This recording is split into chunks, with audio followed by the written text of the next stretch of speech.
5 જૂન વિશ્વ પર્યાવરણ દિવસ નડિયાદ જિલ્લા પંચાયત ખાતે વૃક્ષારોપણ કરી પર્યાવરણ દિવસની ઉજવણી કરાઈ। સિંગલ યુઝ પ્લાસ્ટિકના વપરાશ પર અંકુશ લાવી નડિયાદને ક્લીન સિટી બનાવવા સહયોગ આપવા નગરજનોને કલેક્ટરશ્રીની અપીલ।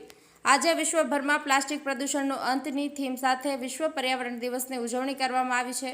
આ મહત્વપૂર્ણ દિવસે ખેડા જિલ્લામાં પણ જિલ્લા કલેક્ટર શ્રી અમિત પ્રકાશ યાદવની અધ્યક્ષતામાં નડિયાદ જિલ્લા પંચાયત ખાતે વૃક્ષારોપણ કાર્યક્રમનું આયોજન કરવામાં આવ્યું હતું। કાર્યક્રમ દરમિયાન ઉપસ્થિત તમામ અધિકારીઓ અને કર્મચારીઓએ પ્લાસ્ટિક પ્રદૂષણ ઘટાડવા માટે સંકલ્પ લીધો હતો। તેઓએ પ્લાસ્ટિકની વસ્તુઓના સ્થાને પર્યાવરણ મિત્ર ઉત્પાદનોનો વપરાશ કરવા માટે શપથ ગ્રહણ કર્યા હતા। આ અવસરે કલેક્ટર શ્રી અમિત પ્રકાશ યાદવ, જિલ્લા વિકાસ અધિકારી શ્રી જયંત કિશોર, નિવાસી અધિક કલેક્ટર શ્રી જે.બી. દેસાઈ અને DRDA ડાયરેક્ટર શ્રી લલિત પટેલ સહિતના તમામ ઉચ્ચ અધિકારીઓએ વૃક્ષારોપણ કર્યું હતું। આ પ્રવૃત્તિ દ્વારા તેઓએ પર્યાવરણ જાગૃતિનો મહત્વપૂર્ણ સંદેશો સમાજને આપ્યો હતો। કલેક્ટર શ્રી અમિત પ્રકાશ યાદવે ખેડા જિલ્લાવાસીઓને વિશ્વ પર્યાવરણ દિવસની હાર્દિક શુભેચ્છાઓ પાઠવી હતી।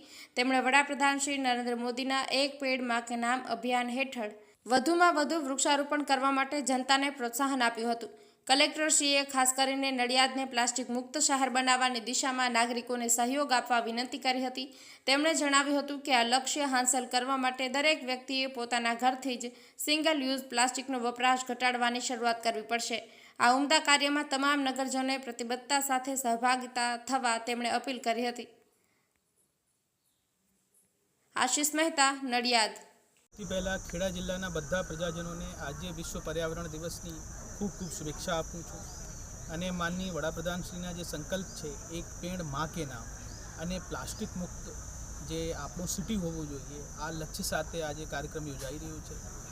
જિલ્લા પંચાયતના બધા કર્મચારીઓ શપથ પણ લીધી છે કે એમના પરિવારમાં અને આજુબાજુના વિસ્તારમાં સિંગલ યુઝ પ્લાસ્ટિકને વપરાશ ઓછામાં ઓછો થાય એના માટે લોકો પ્રયાસરત રહેશે। અને ફરીથી હું ખેડા જિલ્લાના બધા પ્રજાજનોને અપીલ કરું છું કે સિંગલ યુઝ પ્લાસ્ટિકને આપણે અટકાવીએ। પહેલે ઘરમાંથી આપણે એનો પ્રયોગ બંધ કરીએ, પછી આપણે આશા રાખીએ કે આજુબાજુ અમારા સિટી અને જિલ્લામાં પણ એનો પ્રયોગ અટકે। તો ફરીથી આ સંકલ્પ સાથે ખૂબ ખૂબ શુભેચ્છા।